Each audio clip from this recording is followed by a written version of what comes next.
إنا أنزلنا التوراة فيها هدى ونور يحكم بها النبيون الذين أسلموا للذين هادوا والربانيون والأحبار بما استحفظوا من كتاب الله وكانوا عليه شهداء فلا تخشوا الناس واخشوني ولا تشتروا بآياتي ثمنا قليلا ومن لم يحكم بما أنزل الله فأولئك هم الكافرون. یہ سورۃ المائدہ کی آیت نمبر 44 آپ احباب کے سامنے تلاوت. اس آیت کریمہ کا ترجمہ یہ ہے: اِنَّا أَنزَلْنَا التَّوْرَاةَ، بے شک ہم نے نازل کیا تورات کو، فیہا ھدی ونور، جس میں ہدایت تھی اور روشنی تھی، یحکم بہا النبیون، اس کے مطابق فیصلہ کرتے تھے نبی، الذین اسلموا، جو فرما بردار تھے، للذین ہادوا، ان لوگوں کے لیے جو یہودی تھے، والربانیون، اور پیر کامل اس کے مطابق فیصلہ کیا کرتے تھے، والاحبار، اور علماء اس کے مطابق فیصلہ کیا کرتے تھے، بما استحفظوا، اس لیے کہ ان لوگوں کو نگران بنایا گیا تھا، من کتاب اللہ، اللہ کی کتاب پر، وَكَانُوا عَلَيْهِ شُهَدَاءَ، اور وہ تھے اس پر گواہ، فَلَا تَخْشَوُا النَّاسَ، سو تم لوگ پبلک سے نہ ڈرو، لوگوں سے نہ ڈرو، وَاخْشَوْنِ، اور مجھ ہی سے ڈرو، وَلَا تَشْتَرُوا بِآيَاتِي، اور نہ لو تم لوگ میری آیات کے بدلے، ثمنا قلیلا، تھوڑی قیمت، معمولی سی قیمت، ومن لم یحکم، اور جو شخص نہیں فیصلہ کرے گا اس کے مطابق، بما انزل اللہ، جو اللہ نے نازل کیا، فاولئک هم الکافرون، سو یہ لوگ کافر ہیں.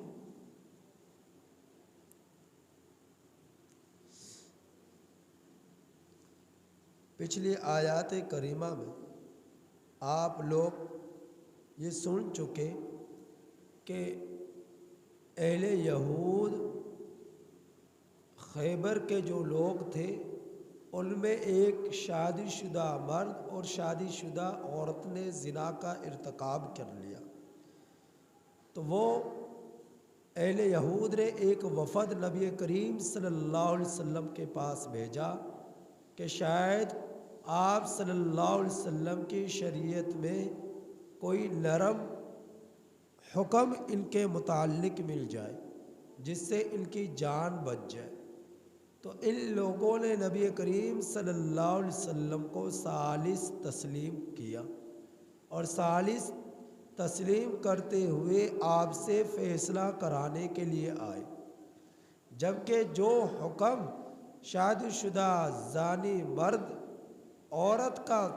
قرآن کریم میں تورات میں موجود تھا، وہی حکم نبی کریم صلی اللہ علیہ وسلم کے شریعت میں بھی موجود تھا۔ تو جب ان کی اپنی کتاب میں رجم کا حکم موجود ہے تو پھر یہ کیسے نبی کریم صلی اللہ علیہ وسلم کو سے جو ہے ثالث تسلیم کرتے ہوئے آپ سے فیصلہ کراتے ہیں؟ اللہ نے اس کا ذکر پچھلی آیات کریمہ میں کیا، وَكَيْفَ يُحَكِّمُونَكَ وَعِنْدَهُمُ التَّوْرَاتُ، کیسے یہ آپ کو ثالث بناتے ہیں حالانکہ ان کے پاس تورات موجود ہے جس میں اللہ کا حکم موجود ہے۔ تو تورات کا ذکر ہوا، تو اب ان آیات کریمہ میں اللہ جل جلالہ نے اپنی کتاب تورات کی جامعیت اور اہمیت کو ان آیات کریمہ میں بیان فرمایا کہ اللہ جل جلالہ نے تورات کو وہ مقام عطا فرمایا قرآن کریم کے بعد جو کسی اور کتاب کو وہ مقام وہ عظمت نہ مل سکی، اور سب سے زیادہ مقام اور مرتبہ اور شان قرآن مجید کی ہے، قرآن حکیم کی ہے۔ اور قرآن مجید جس طرح نبی کریم صلی اللہ علیہ وسلم پر نزول سے پہلے لوح محفوظ میں موجود تھا، آپ صلی اللہ علیہ وسلم کے پاس نزول کے بعد محفوظ رہا، اور آپ کے بعد آج تک قرآن کریم کے الفاظ، قرآن کریم کا رسم الخط، قرآن کریم کا ترجمہ، قرآن کریم کا مفہوم، قرآن کریم کے زیر زبر آج تک اسی طرح محفوظ ہے، جو کہ اس کی حقانیت کی دلیل ہے۔ تو قرآن کریم سب سے اعلیٰ اور افضل کتاب ہے اللہ جل جلالہ کی۔ اگر انسان بعثت بعد الموت پر یقین کرنا چاہے تو قرآن کریم ہی اس کے لیے یقین دہانی کے لیے کافی ہے کہ یہ اللہ رب العزت کی مرتبے اور فضیلتوں والی کتاب ہے، عظمتوں والی کتاب ہے، اور اللہ نے اس کی حفاظت کا ذمہ خود لیا کہ اِنَّا نَحْنُ نَزَّلْنَا الذِّكْرَ وَإِنَّا لَهُ لَحَافِظُونَ، کہ ہم نے اس ذکر کو اتارا اور ہم ہی اس کے محافظ ہیں۔ اللہ رب العزت نے اس کی حفاظت کی نبی کریم صلی اللہ علیہ جبرائیل امین علیہ السلام کے ذریعے آپ صلی اللہ علیہ وسلم کے پاس اتارنے تک آپ صلی اللہ علیہ وسلم نے اس کی حفاظت فرمائی جب تک دنیا میں موجود رہے۔ تابعین نے حفاظت، صحابہ اکرام نے حفاظت فرمائی، اس کے الفاظ کو، اس کے ترجمے کو، اس کی تفسیر کو محفوظ فرما کر تبع تابعین نے حفاظت فرمائی، علماء حفاظت فرماتے چلے آ رہے ہیں، اور قیامت تک اللہ اس کی حفاظت فرمائے، لوگوں کے سینوں میں محفوظ فرما کر، کتابوں میں محفوظ فرما کر، لہٰذا اس کے زیر زبر تک کوئی بدل نہیں سکتا، اس کو ختم نہیں کر سکتا۔ تو قرآن کریم اللہ رب العزت کی سب سے اعلیٰ اور افضل کتاب ہے۔ قرآن کریم کے بعد اگر کسی کو مقام ملا ہے، اہمیت ملی ہے، تو وہ تورات کو ملی ہے۔ ہزاروں انبیاء اکرام علیہ السلام تشریف لائے، سب کے سب تورات کے احکامات کی تبلیغ کرتے رہے، تورات کے احکامات کی تبلیغ کرتے رہے۔ حضرت موسیٰ علیہ السلام سے لے کر حضرت عیسیٰ علیہ السلام تک 4000 پیغمبر تشریف لائے، سب نے تورات کے مضامین پر عمل کیا اور اس کے احکامات پر عمل کیا اور اس کی تبلیغ کرتے رہے، اس کے مطابق لوگوں کو لانے کی ڈھالنے کی کوشش میں زندگیاں گزار دی پیغمبروں نے، نبیوں نے۔ کیوں؟ کیونکہ تورات کے اندر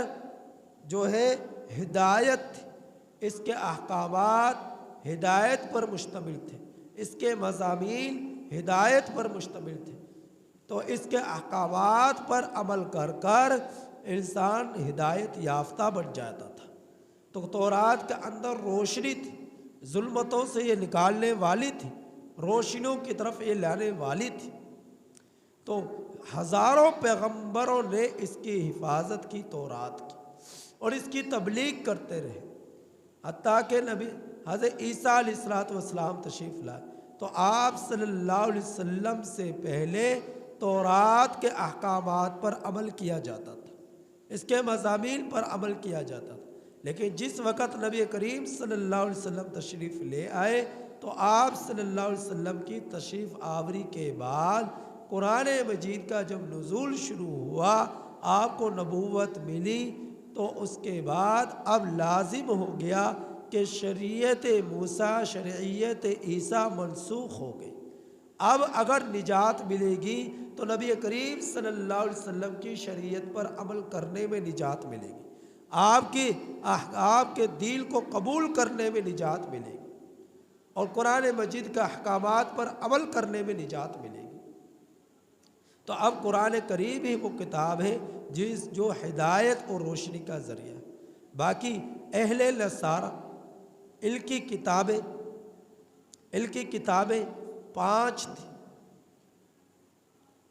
جو کہ حضرت موسیٰ علیہ السلام سے حضرت عیسیٰ علیہ السلام تک چلی آئی، اور یہ انجیل جو کتاب ہے یہ تورات ہی کا تتمہ تھا،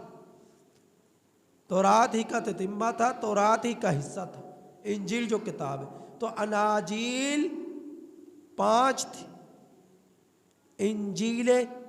متی، انجیل لوقا، انجیل مرقس، انجیل یوحنا، انجیل برناس، یہ 5 کتابیں تھیں جن پر اہل نصارہ جو اہل نصارہ کی طرف نازل ہوئی۔ تو اہل نصارہ 4 کو تو کتابیں تسلیم کرتے ہیں، 4 کتابوں کو تو کتاب مانتے ہیں، انجیل سمجھتے ہیں، تورات سمجھتے ہیں، لیکن 5ویں کتاب کو وہ کتاب نہیں مانتے، قبول نہیں کرتے۔ جن کتابوں کو وہ تسلیم کرتے ہیں وہ انجیل متی ہے، انجیل لوقا ہے، انجیل مرقس ہے، انجیل یوحنا ہے۔ جو 5ویں کتاب ہے انجیل برناس، اس کتاب کو اہل نصارہ نہیں مانتے۔ وہ کیوں نہیں مانتے؟ کیونکہ اس کتاب یہ 5 کتابوں میں انجیل برناس کے علاوہ انجیل متی، مرقس، یوحنا اور لوقا، یہ 4 کتابیں وہ ہیں جو تابعی کی لکھی ہوئی کتابیں ہیں، اور 5ویں کتاب وہ ہے جو صحابی کی لکھی ہوئی ہے۔ جس طرح کہ نبی کریم صلی اللہ علیہ وسلم پر قرآن کریم نازل ہوا، صحابہ اکرام نے اس کو محفوظ کرنا شروع کیا، زبانی تحریری طور پر مختلف جگہوں پر لکھنا شروع کیا۔ تو اس طرح حضرت عیسیٰ علیہ السلام پر جو انجیل نازل ہوئی وہ 5 کتابیں تھیں، 5 کتابوں کی انجیل بنتی ہے۔ تو ان 5 کتابوں میں 4 کتابیں تو تابعی کی لکھی ہوئی ہیں، اور ایک کتاب جو برناس ہے یہ صحابی کی لکھی ہوئی ہے۔ صحابی اسے کہا جاتا ہے کہ جو حالت ایمان میں اپنے زمانے کے پیغمبر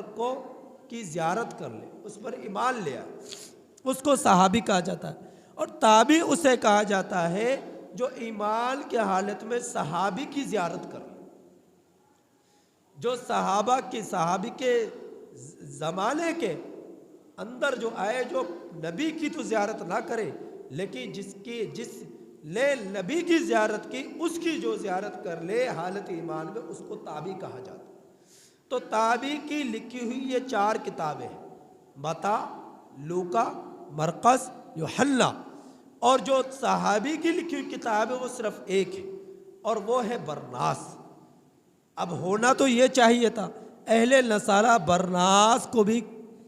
اپنی کتاب تسلیم کرتے، لیکن انہوں نے صحابی کی لکھی ہوئی کتاب برناس کو تو قبول نہیں کیا اور تابعی کی لکھی ہوئی 4 کتابوں کو تسلیم کر لیا۔ اب برناس کو انہوں نے کیوں تسلیم نہیں کیا؟ انہوں نے اس لیے تسلیم نہیں کیا کیونکہ برناس کے اندر نبی کریم صلی اللہ علیہ وسلم کا نام کے ساتھ ذکر ہے، کیونکہ اللہ کے علم میں تھا، اور حضرت عیسیٰ علیہ السلام کے علم میں بھی یہ بات آ چکی تھی کہ میری قوم جو ہے کس طرح ہر دھرمیاں کرے گی، کس طرح غلو اختیار کریں گی دین کے اندر، کہ مجھے اللہ کا بیٹا بنا لیں گے اور کہیں پر مجھے خدا بنا لیں گے۔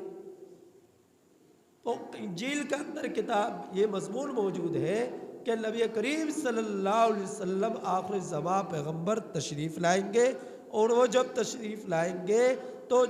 جن خرافات کے اندر اہل نصارہ مبتلا ہو چکے ہوں گے، جیسا کہ حضرت عیسیٰ علیہ السلام کو اللہ کا بیٹا قرار دینا الیاذ باللہ، اور اسی طرح پر حضرت عیسیٰ علیہ السلام کو خدا بنا لینا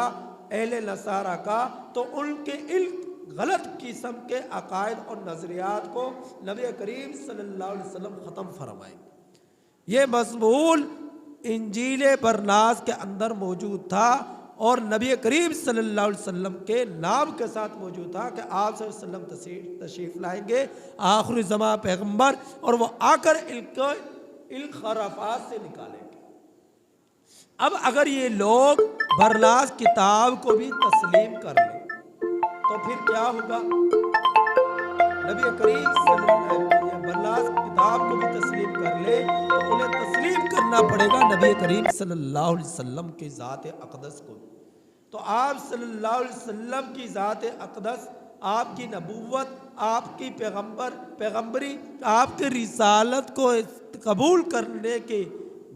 قبول نہ کیا جائے اس ڈر سے انہوں نے برناس کتاب ہی کو اپنی کتاب تسلیم نہ کیا،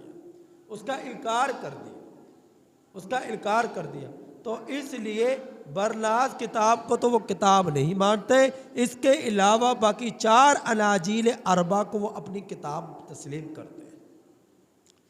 تو اللہ رب العزت بیان فرما رہے ان آیات کریمہ، ہم نے نازل کیا تورات کو کہ جس میں ہدایت تھی اور روشنی تھی۔ آپ صلی اللہ علیہ وسلم کے تشریف آوری سے قبل تورات ہی پر عمل کیا جاتا تھا، اور انجیل تورات ہی کا تتمہ تھا، حصہ تھا۔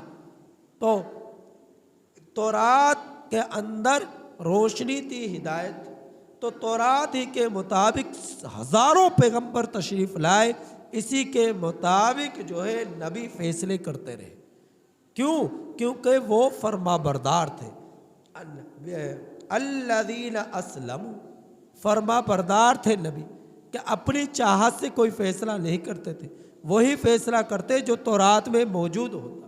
اور وہ فرما بردار بھی تھے، جس سے یہ بات معلوم ہوئی کہ ان کے زمانے میں بھی کچھ لوگ ایسے آئے جنہوں نے نبوت کا دعویٰ کیا، جو اپنے آپ کو نبی ہونے کا دعویٰ کرتے رہے لیکن حقیقت میں وہ نبی نہ تھے۔ تو اللہ یہ اسلموا کا لفظ یہ بتلا رہا ہے کہ وہ فرما بردار تھے، اللہ نے جن کو نبوت عطا فرمائی انہوں نے پوری طرح فرما برداری اختیار کی۔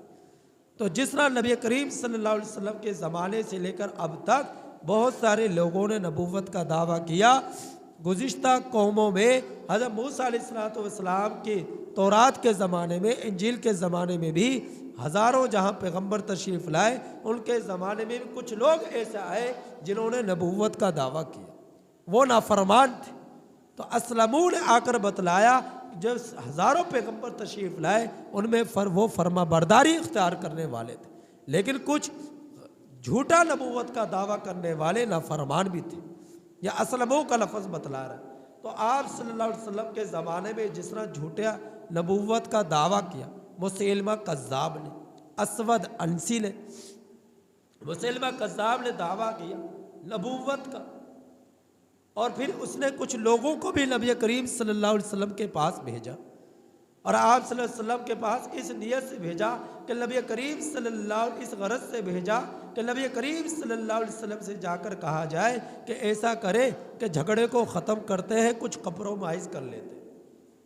فرمایا کس بات پر؟ اس بات پر کہ آپ ایسا کریں شہری لوگوں کے نبی بن جائے، میں دیہاتی لوگوں کا نبی بن جاؤں۔ آپ کی نبوت شہر میں چلے گی، میری نبوت دیہات میں چلے گی۔ چنانچہ جنگ یمامہ میں مسیلمہ کذاب جو ہے جہنم واصل ہوا، قتل کیا گیا۔ اسود عنسی نے جھوٹا نبوت کا دعویٰ کیا تو اس کو بھی قتل کیا گیا۔ ان لوگوں نے نبی کریم صلی اللہ علیہ وسلم کے زمانے میں جھوٹا نبوت کا دعویٰ کیا۔ اسی طرح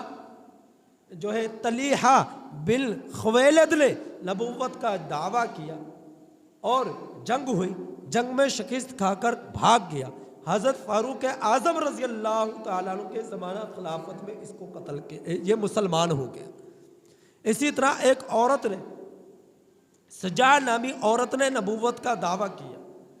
اور جنگ ہوئی، جنگ میں شکست کھا کر یہ بھی بھاگ گئی۔ حضرت امیر معاویہ رضی اللہ تعالی عنہ کے زمانے میں یہ مسلمان ہو گئے۔ غرض کے عرض کرنے کا مقصد یہ ہے کہ سینکڑوں لوگوں نے آپ صلی اللہ علیہ وسلم کے زمانے میں اور آپ کے بعد بھی نبوت کا دعویٰ کیا، اور قریب زمانے میں جس نے نبوت کا دعویٰ کیا وہ تھا مرزا غلام احمد قادیانی لعنتی ملعون۔ اس نے نبوت کا دعویٰ کیا اور انگریزوں نے اس کو کھڑا کیا، اور انگریزوں نے اس کو تیار کیا۔ اور کیوں تیار کیا؟ کہ اس کا ایک نعرہ تھا، جہاں سینکڑوں اس کے نعرے تھے، ان میں ایک نعرہ یہ بھی تھا کہ اب جہاد نہیں ہے، اب عمل ہے،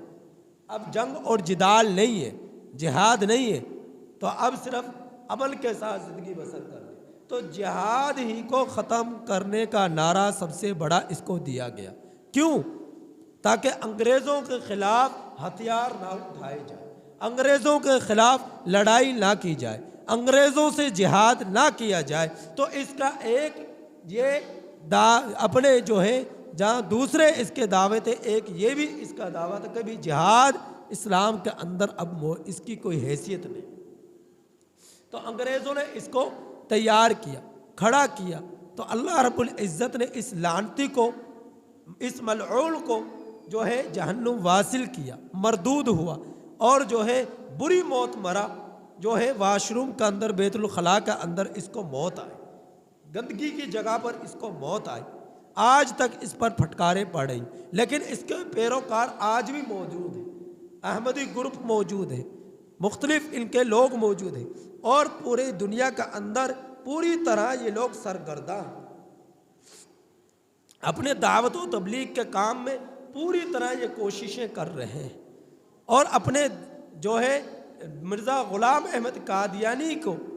کی نبوت کے چرچے کر رہے ہیں، اور لوگوں کو اپنے دین کے اندر ڈھالنے کی کوشش میں لگے ہوئے، اور ان کے لیے راستے ہموار کیے جا رہے ہیں۔ ہماری حکومتیں ہموار کر رہی ہیں، ہمارے لوگ ہموار کر رہے ہیں، چند سکوں کی خاطر، چند ٹکوں کی خاطر، عہدوں کی خاطر، صدارت کی خاطر، وزارت کی خاطر، ووٹوں کی خاطر ان مرزائیوں کو عروج دیا جا رہا ہے، ان کو جو ہے چھوٹ دیے جا رہی ہے، ان کو جائیدادیں خریدنے کی اجازت دی جا رہی ہے، ان کو تبلیغ کرنے کی اجازتیں دی جا رہی ہیں۔ یہ ایمان والے لوگ جو ان قادیانیوں کو، مرزائیوں کو اس طرح چھوٹ دیتے جا رہے ہیں، ان کے لیے آسانیاں پیدا کرتے جا رہے ہیں، یہ اپنی ایمان کی فکر کریں۔ چند ٹکوں کی خاطر، عہدوں کی خاطر یہ لوگ اپنی دنیا کو بھی برباد کر رہے، اپنی آخرت کو بھی برباد کر رہے، اور نبی کریم صلی اللہ علیہ وسلم کے عشق کا دعویٰ کرنے میں یہ لوگ جھوٹے رہے۔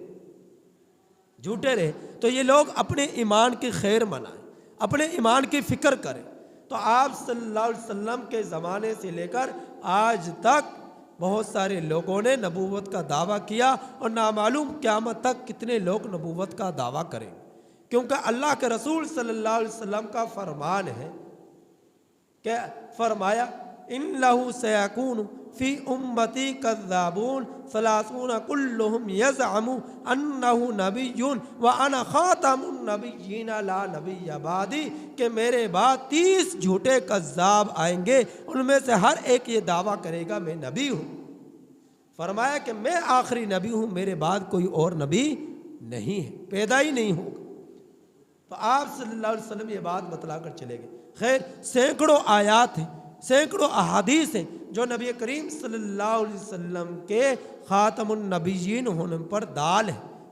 دلالت کر رہی۔ لہٰذا جب شریعت مکمل ہو گئی، دین مکمل ہو گیا، احکامات مکمل ہو گئے، اب کسی نبی کے آنے کی گنجائش باقی نہ رہی۔ اگر کوئی نبوت کا دعویٰ کرے گا تو وہ جھوٹا ہوگا، کذاب ہوگا، ملعون ہوگا، دھتکارا ہوا ہوگا۔ تو اللہ تعالیٰ فرما رہے کہ تورات دے کر تورات کے احکامات کو پر عمل پیرا کرانے کے لیے سینکڑوں نہیں ہزاروں نبیوں کو بنی اسرائیل کی طرف بھیجا گیا۔ وہ سب کے سب فرما بردار تھے، اور ان لوگوں کو بھیجا گیا یہودیوں کے لیے کہ تورات کے احکامات اور اس کے مضامین پر کی دعوت دے، تبلیغ کرے، اور یہودیوں کو راہ راست پر لے کر آئے، اور اسی کی تبلیغ کرتے رہے تورات کی۔ وربانیون، پیر کامل، بہت بڑے بڑے اللہ کے ولی تھے، پیر تھے، وہ بھی اس طرح تورات کے احکامات کی تبلیغ کرتے رہے۔ جس طرح آپ صلی اللہ علیہ وسلم تو آج دنیا میں نہیں، لیکن آپ صلی اللہ علیہ وسلم کے صحابہ نے اس کی تبلیغ کی، تعبیل لے، تبع تعبیل لے، اور آج تک علماء قرآن کریم کی تفسیر، اس کی تصانیف، اس کی تبلیغ آج تک جو ہے مختلف شعبہ جات میں کرتے چلے آئے ہیں۔ کہیں زبان کے ذریعے، کہیں قلم کے ذریعے،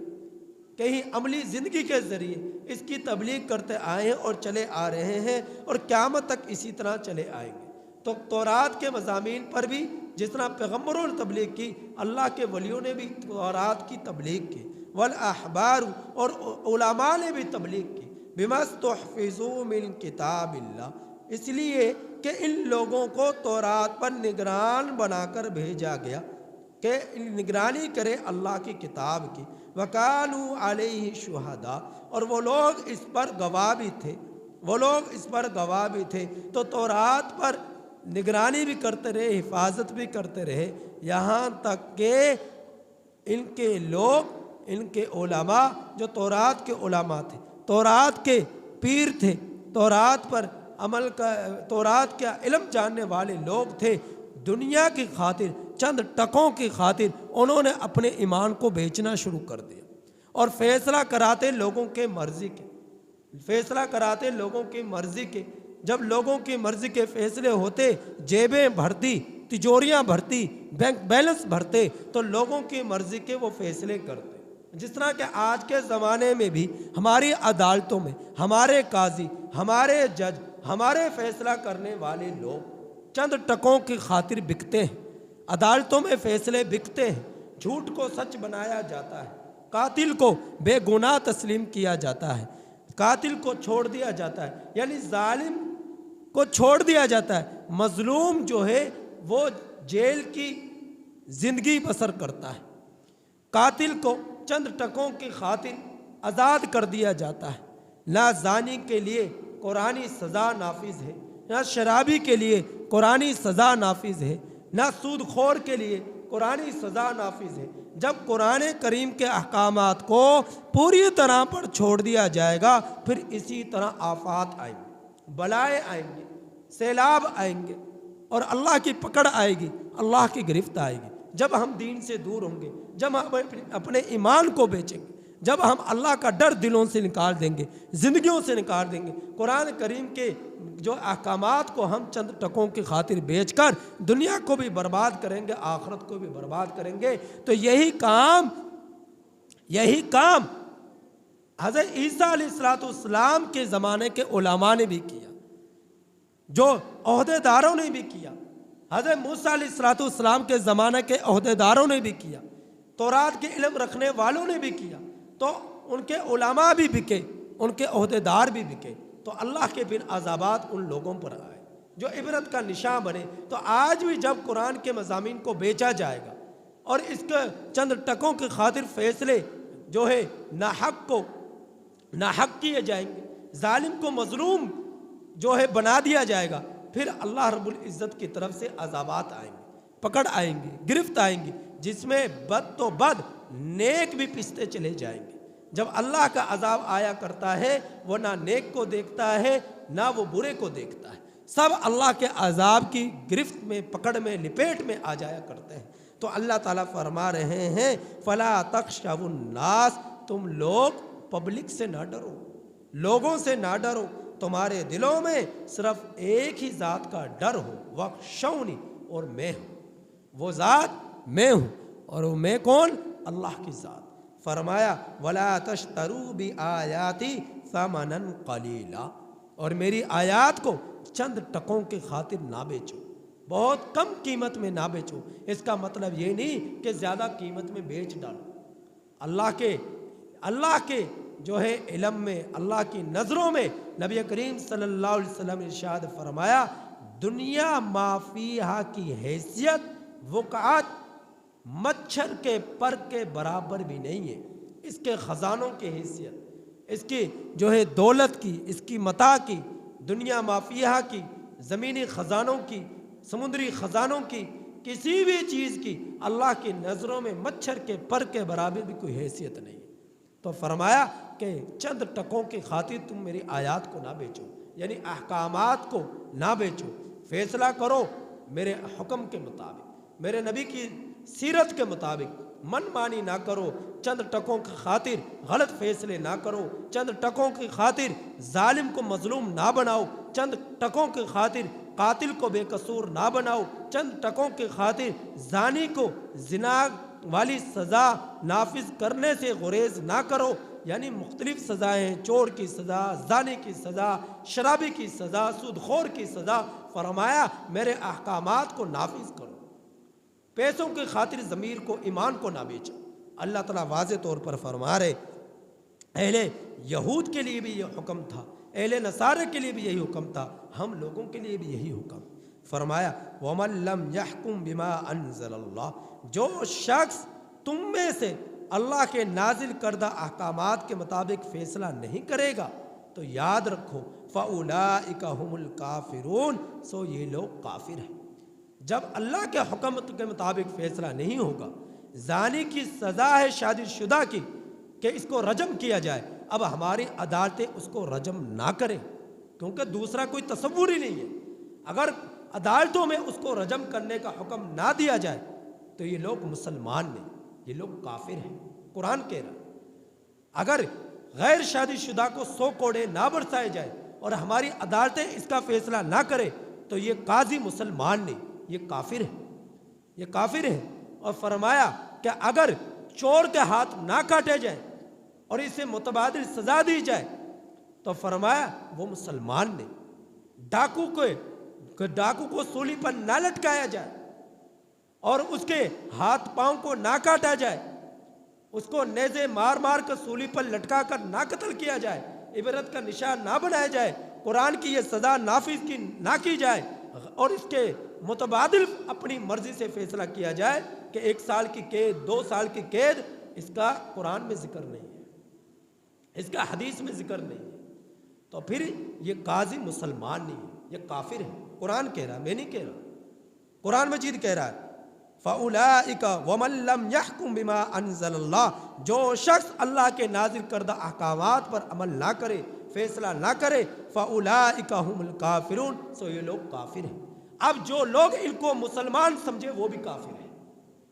کافر کو جو مسلمان کہے وہ بھی کافر ہے۔ تو اندازہ کیجئے کتنا حساس معاملہ ہے، اور یہی ہو رہا ہے ہماری عدالتوں میں۔ کوئی فیصلہ نہیں ہے قرآن کے مطابق، کوئی فیصلہ نہیں ہے شریعت کے مطابق۔ کسی بھی وکیل سے جا کر پوچھ لو، زیادہ فیصلے جو ہوتے ہیں انگریز کے بنائے ہوئے قوانین کے مطابق ہوتے ہیں، انگریز کے بنائے ہوئے بتلائے ہوئے قوانین کے مطابق جو ہے شکیں نافذ ہوتی ہیں، قرآن کے مطابق فیصلے نہیں ہوتے۔ جبکہ یہ ملک بنا ہے کلمہ لا الہ الا اللہ کہ اسلام کے مطابق اس میں لوگ زندگی بسر کریں گے، کلمہ لا الہ الا اللہ کے تقاضوں کے مطابق اس میں لوگ زندگی بسر کریں گے، لیکن ایسا نہیں ہو رہا یہاں پر۔ جب ایسا نہیں ہوگا پھر اللہ کی گرفت آئے گی، اللہ کی پکڑ آئے گی۔ لہٰذا ہم لوگوں کے کو اپنے ایمان کی فکر کرنے چاہیے. ہمیشہ اللہ رب العزت سے یہ دعا کرنی چاہیے، یا اللہ ہماری ایمان کی حفاظت فرما، ہمارے اعمال کی حفاظت فرما، ہماری دنیا کو بھی آخرت میں کو سنوارنے کا ذریعہ بنا دے، اور آخرت کو بھی ہماری جو ہے سنوار دے، ایسا ہمیں بنا دے کہ ہم تیرے حکموں کے مطابق زندگی بسر کرنے والے بن جائیں. اللہ سے دعا ہے کہ اللہ تعالی ہمیں قرآن کریم کی کامل سمجھ نصیب فرمائے اور عمل کی توفیق نصیب فرمائے.